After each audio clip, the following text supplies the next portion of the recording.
Sir Eman, ano yung mga naging work mo before ka maging founder ng Comizen? Yeah, thank you, Miss Joycey. So, bale graduate kasi ako sa De La Salle ng Computer Science. So, align din naman yung trabaho ko dun sa course ko nung college. So, yung first work ko is a programmer. And yung second work ko and yung previous work ko is as a system developer. So, ano ba yung ginagawa namin as system developer? Kami yung nag-automate ng mga systems ng every department ng company. So, dun ko natutunan na yes, kaya pala siyang i-automate and gawa ng process lahat ng department sa isang company. And dun ko rin natutunan paano ba mag-isip logically. So, ibig sabihin pala, Sir Eman, ang natutunan mo is logical thinking. And as a leader, naging leader ka ba? Or parang nakita mo yung ginagawa ng mga bosses mo? Yes, correct. So, bale, yung employee kasi ako, sinasama na rin ako ng supervisor ko dun sa meeting ng mga big boss nila. So ngayon, na-observe ko, okay, ganito pala mag-isip yung mga big bosses. So napakasimple lang talaga ng natutunan ko doon and na-observe ko. Nilulugar nila yung sarili nila sa customer. And nag-propose yung team namin kasi di ba yung department namin, system developer. So nagde-develop kami ng system, for example sa HR. Ang sabi niya sa amin is, kung ako yung applicant, hindi ako mag-fill up ng form dito kasi napakadami. So, ang benefit nun, yes, mas mapapadali yung HR namin kasi finila pa na lahat. Pero, ang price to pay nun or yung negative side nun is tatama rin naman yung applicant mag-fill up ng form kasi sobrang dami. Napaka-technical siya. So, yun lang. Keep it simple. Yun yung pinaka-principle dun. Okay. May nabasa din ako sa book ni Dan Martel na Creating Playbooks. So, ang example ko dyan is alam niyo yung yung mga morning show para sa mga mommies, kung paano sila magluto?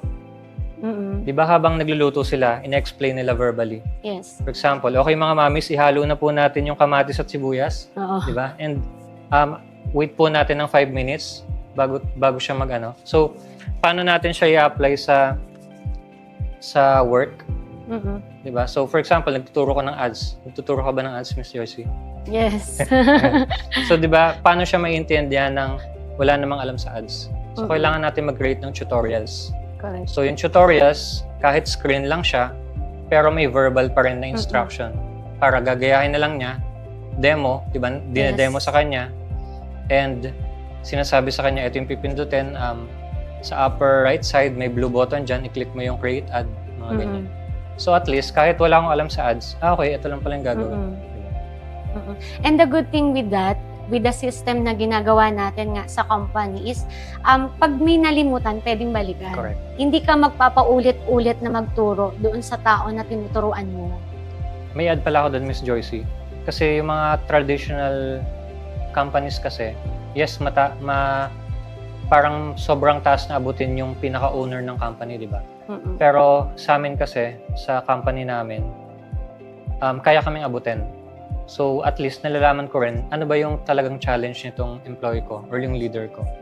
Diba? So, kami nagpo-provide ng training sa kanila para mag-grow sila. And yun naman lagi yung goal eh. Hindi lang naman tayo nag-hire ng employee para maging employee lang sila habang buhay. So, nag-hire tayo para kasabay natin sila umangat and maging kapartner din natin in the future. Natawa ko doon sa sinabi mo na as a partner, no, hindi kasi lahat ng company is nag-i-aim na maging kapartner yung empleyado. Pero with what happened kasi ngayon, sa nangyayari ngayon sa technology, also Elon Musk, di ba? Hindi naman buong 100% siya ang nagmamay-ari. Correct. Di ba? Nasa 12% lang ang pagmamay-ari ni Elon Musk. The rest is mga business owners or mga partners niya na mga naging empleyado niya. Yes. So, magandang insight yun, Miss Joycey. Kasi, yes, kung ako si Elon Musk, hindi sa akin buong 100% yung income ng company ko. Pero, okay lang naman kahit 12%, 8%. Pero, ano ba yung benefit nun sa akin? So, ang benefit nun sa akin is mas makapag-focus pa ako sa ibang companies ko and hindi pa ako pagod lagi. Yeah. Diba? And meron ako and hindi ko naagawan ng learning yung mga gusto kong maging leader doon. Kasi parang training ground na rin yun sa mga leader ko para mag-lead sila. Diba? So ano naman yung price to pay doon? Kung papalakihin mo kasi yung sales nun, di ba? Kung 12% lang yun, pero billion naman yung Yeah. kinikita nun, di ba?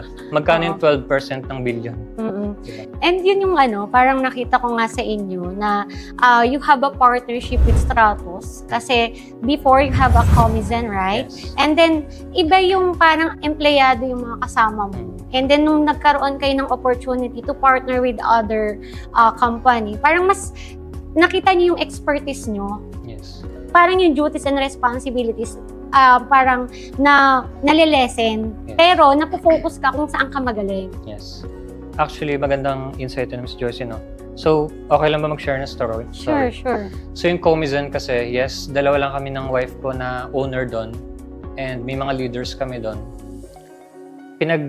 From scratch talaga, binild namin yun, yung Comizen. And in comparison pala, yung partnership sa Stratos, actually, yung nakipag-partner kami sa dalawang business owner din, talagang mas mabilis pa yung acceleration niya sa growth compared dun sa previous company na dalawa lang kaming owner. Yes. Kasi ang benefit kasi nun, as an owner kasi, yes, kaya naman natin lahat, di ba? Kasi kaya naman natin mag-build ng isang company. Pero, ano ba talaga yung love natin gawin? For example, ako, marketing and automation. Love kong gawin yon kahit magka-challenge doon, nagbibigay pa rin sa akin ng energy. Pero what if, for example, finance, yung mga numbers, ayoko ng numbers, for example, di ba? Kahit anong challenge solve ko dyan, madidrain ako ng madidrain. So parang konting challenge pa lang dyan, sobrang ubus na agad yung energy ko ng isang araw. Yeah. And also, pag may mga ka-partners ka, is mas maraming nag-iisip for the growth of the Correct. company.